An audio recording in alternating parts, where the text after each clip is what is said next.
Your symbol, expensive balance. Mayembura Yamambafu, vegan, DJ Webo. To me, Pablo. My baby egu power, kaho, makomba. Uno madao simbu, kaho, makomba. Kakudao kanyama tazo nyanyirwa ni nomba. I'm not manyama my baby, akomba. Yandiri kutaura inyaye makomba. Munu akafati no mufushira mkomba. Kuwa kama piri chikutiti jambe kumba. Ukaza kwa mbogo noto wira mkomba. Yandiri kutaura inyaye makomba. Munu akafati no mufushira mkomba. Kuwa kama piri chikutiti jambe kumba. Ukaza kwa mbogo noto wira mkomba. Tamanje manje ali kunakiza makomba. Dawira mkomba pandarowa necha komba. Kumba antizokere nekuda kwe makomba. Dorara kupowa kosi kwa zara makomba.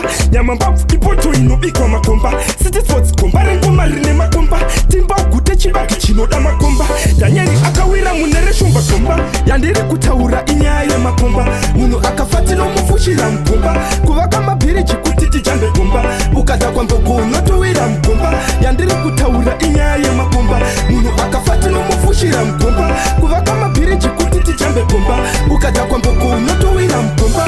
Asirima putus intara makomba. Mabibi manyama mumatamane makomba. Maswetu da karani makomba. Kwedu majirafu anotochera makomba. Kutuwane kuriti hungi wachera komba. Septic tank bere kutoya sikomba. Bakoi bakora katusiana ne komba. Akazuwira marire nicheri we komba. Komba, komba, komba. Dawaza na wera mugomba ini. Komba, komba. Simbu solid ndibudite mugomba. Komba, komba, komba. Dawaza na wera mugomba ini.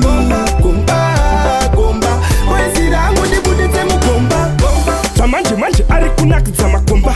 Dawira mugomba pandarowa necha komba. Kumba antizokere nekuda kwe makomba. Dorara kupowa kosi kwa zara makomba. Nyamambafu ipoto inobikwa makomba. City sports komba rengo marine makomba. Timba ukute chibaki chinoda makomba. Danieli akawira munere shumba komba. Yandiri kutaura inyaye makomba. Munu akafati no mufushira mkomba. Kuwa kama piri chikutiti jambe komba. Ukaza kwa mbogo noto wira mkomba.